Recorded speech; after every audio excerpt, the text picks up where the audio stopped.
if you talk about an accident, you're the governor's staff, you will be prosecuted for the full extent of the law under Utah Code, blah, blah, blah, blah.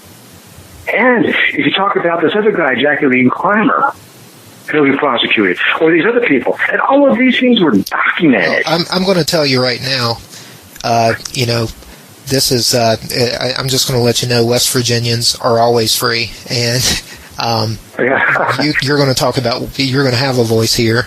This is the First Amendment, and there will be, I will not accept any pressure. I will not accept anything. I mean, you have a right to speak about this. You have a right. I believe I did. I didn't let that stop me. I went immediately out on Facebook and blabbed my fucking mouth off. You don't strike me as the type of person to take it lying down. Yeah. So I didn't. Right. And after they issued that letter to me, a couple of months later, now it's been like 2 years after that original accident. This is where I went bankrupt. Okay, so I went bankrupt after I was hit by a member of the governor's staff. I got you. Okay. I went bankrupt because the Attorney General was submitting all my bills from a state healthcare institution, the University of Utah healthcare system, to the courts and then selling them to collection agencies. While they're telling people that I have, quote unquote, I had PTSD and that I had conspiracy theories, they're the ones who coined that it was a conspiracy theory, not me. I just call it public corruption. Well, conspiracy theory that's a well-known tactic to discredit. To discredit, to demonize you. It's all your fault. There's nothing to see here. There's no there. He's crazy, and I mean. Yeah. What I was hoping that through Alex Jones they could get to a Breitbart or Stephen Bannon and get this in front of Trump. But I believe that even that he is President Trump and he said all these things, there's a pecking order. Human nature is a pecking order. And people get sacrificed all the time. I've been one of those people. Repeatedly. I'm just fucking sick of it. When I went to, these are all recorded conversations too, when I went to the Speaker of the House about this accident, okay, I was going to the Speaker of the House about the accident because I was already working with the Attorney General's office, and they were working with me over a problem that I had at the university. After that accident, I went to be treated, and they kicked me out. Because they said I didn't have a state ID. While I'm standing in a room filled with people who are the refugees that they bring here, Utah's safe. Wow. Who are treated and don't have ID. And I have a recorded conversation of the risk manager who called me after I made a complaint and admitted on the phone to me that they were going to do biometric scans beginning in 2017 because these people don't have IDs. And I was chased out with a broken fucking hand, injured hip, torn tendons, because after I was going through the lobby and was admitted to where I've been on for 8 years, because I didn't have a state ID with me. And they called the fucking security on me. Wow. I'm 52 years old. Well, you're the number one demonized. You are the biggest threat. It's not the people out there with, radical views or radical associations. It's not the people who are driving around without a driver's license. It's not the people who, perjure themselves. Apparently, it's you, the person who did the right thing, who has repeatedly, it sounds like risked blood and treasure, and for your country, and this is what you get. So yeah, you have a right. That's why I was hoping I could. Yeah, that's why I was hoping I could get some. Yeah. Why can't I? I wanted to. I wanted Trump to hear this. That's why I went to Greg. That's why I didn't tell you. So I was working with the Attorney General's office about this. And the only reason they'd work with me is because I didn't file a notice and had to sue them for what happens. Because as a disabled veteran, you can't discriminate against people in a protected class. Right. At any institution that receives federal funding. I had been chased out after an accident and denied treatment. Do you have a liaison or anybody at the VA? Have you spoken with any? Oh my God! I don't want to go there. Yeah, I was going to say I don't mean to take it down that way, but I didn't even go into that. I think what happens here, they just know. I know these things. If I really wanted to trip somebody up, I would just keep doing things to that person, and then when they talk about it, they just seem like a nut. I hear. I understand. That's what's happened. I got you. Not made up. It's like. It's just like, it's unreal. Doesn't matter how much documentation you have.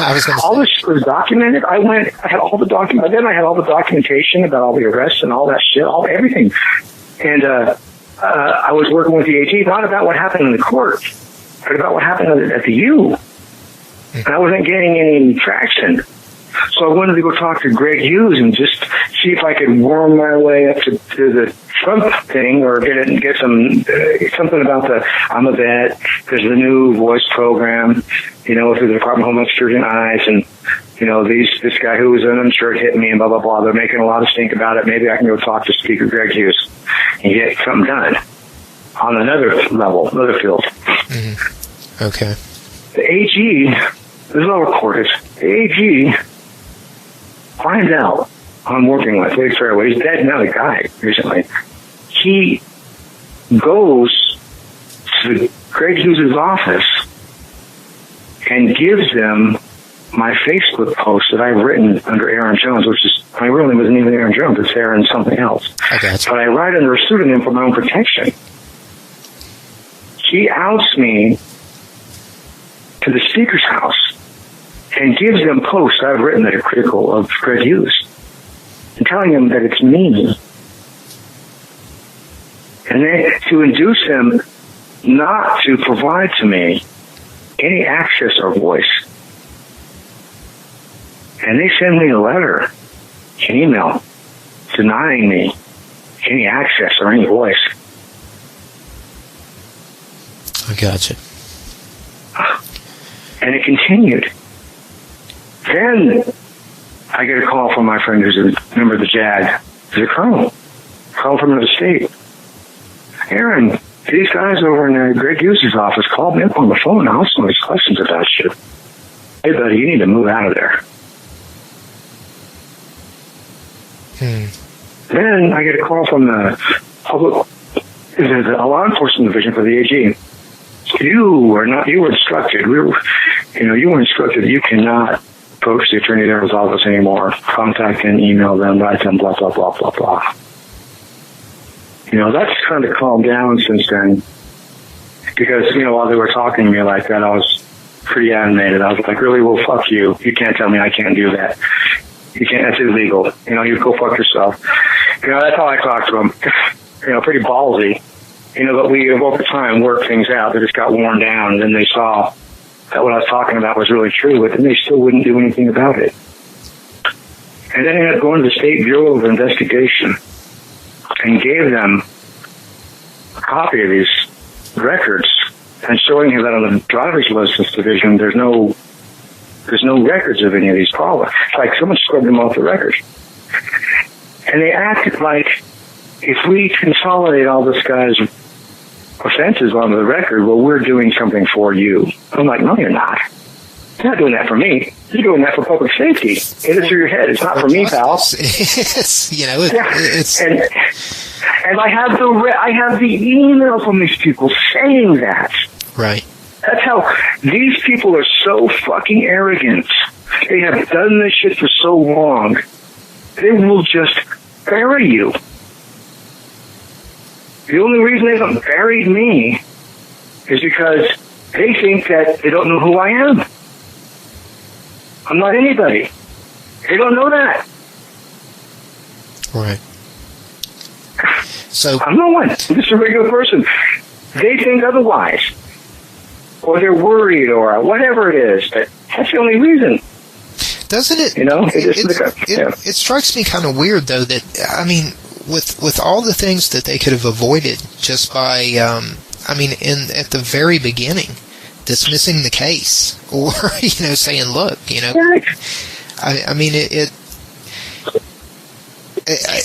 I've ran into cases and different incidents where, you run into one thing, and because you're met with, some type of obstacle, you want to dig, you want to look harder, you want to see what the pushback is all about. And I think that's what happened to you is the system absolutely, beyond a shadow of a doubt, failed you. I guess I've never had so many problems in my life.